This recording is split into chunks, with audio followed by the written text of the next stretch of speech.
has fared slightly better, but it's not significant in terms of lung function, or in other words, peak expiratory flow. However, if you use smart treatment, or in other words, if you use the rescue treatment, the formoterol and steroid, you can get a very significant increase in the lung function. And what about the cost? What about the extra puffs that he's taking? And you can see the extra puffs that the patient is taking by using the smart is much lower than the other two arms. So the fear is, my patient is taking, my goodness, my patient will be taking much more steroid than you should. The study hasn't proven that. The study has proven exactly the opposite.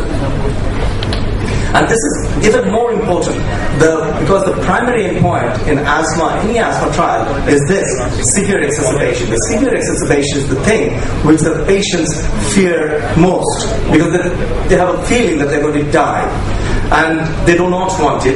And again, remember that if for each severe exacerbation which leads to hospitalization, there is an inherent cost to that. So if you can prevent one admission, we are going to do a lot of service to the particular patient.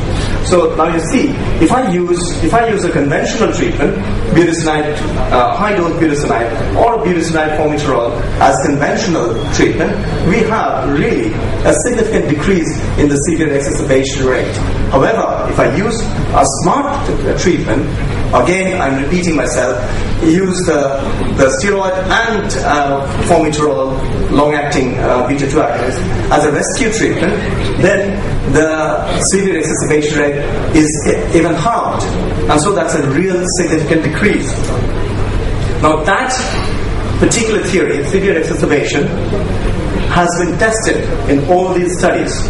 And all these studies, the orange bit is the smart therapy, and these are the severe exacerbation rate, and these are the various combinations: budesonide, short-acting beta-2, budesonide formoterol, short-acting, and budesonide formoterol plus formoterol as rescue. And each and every study has shown that the smart way of therapy is more effective. Budesonide formoterol can be given as rescue therapy, but the question is, how does it work? And this is where the complicated slides will start coming up, and I will try to be as simple as possible. But the next question is, why does fluticasone solmeterol not work as rescue? And let's try to answer these questions. Now we know that conventionally we use these two combinations, budesonide formoterol and fluticasone solmeterol, and there is hardly to choose between the two. They are equally effective. Budesonide is similar to fluticasone, and fluticasone is similar to budesonide, especially in low doses. So there is hardly to choose between the two. However, there are some difference, especially with the long-acting beta-2 agonist. What are the problems? So what are the advantages and disadvantages? The formoterol and solmeterol, they are equally very long duration of action, about 12 hours, and there is no difference there. However, formoterol acts like salbutamol or terbutaline. The onset of action is about 2 to 3 minutes, so you can give this as rescue. However, solmeterol takes much longer, so it's a slower acting compared to formoterol. But that is not all. The side effect, any drug has no side effect. Whereas the solmeterol side effect stays as long as its effect, or in other words, about 12 hours. And that is a very, very problem issue. And I will explain why. What it does, solmeterol, it goes and gets attached to the beta-2 receptor, and then it takes a long time to come off it. Whereas the formoterol, it dissolves into the cell membrane and acts as a depot preparation. And it slowly releases itself into the tissue. When it goes into the side effect starts becoming really bad when it goes into the blood. Whereas when the formoterol goes into the blood, it goes very slowly and it's diluted by the blood. And so the side effect of formoterol is as good or bad as solmeterol or terbutaline, but not solmeterol. Solmeterol, the patient can be agitated if you give more than recommended dose. Problem with the combination formula of solmeterol and fluticasone is that solmeterol is at 50 microgram every inhalation, and that is at the top of its dose response. Or in other words, if you give higher dose of solmeterol as a combination, you won't be able to achieve a greater lung function, but you definitely will be giving the patient more side effect. Why is it so? Because formoterol, as opposed to solmeterol, is a full agonist. What is a full agonist and a partial agonist? Solmeterol being a partial agonist, it means it is a partial antagonist. And so, if you increase the dose of solmeterol, again, you won't get any better in bronchodilation capacity. Whereas formoterol, if you give more and more, you'll achieve more bronchodilation. But I will come to that. And so, formoterol, flexible dosing as rescue therapy is possible, but solmeterol, you cannot be flexible. You have to be rigid.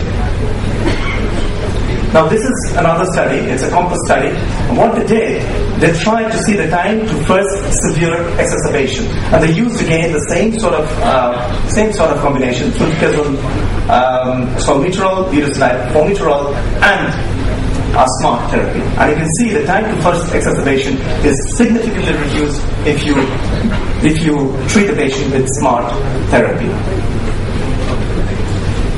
This is important. This is a spine study, and this is important. I think it gives us some idea as to why formoterol can be used as a rescue treatment. Why? Because you see that the study has been done with this as maintenance: budesonide, formoterol, twice a day maintenance plus reliever. What they did, the reliever was different. The first one, the reliever or the rescue therapy, was with terbutaline. The other one, the second one, was with formoterol, and the last one was SMART. Okay?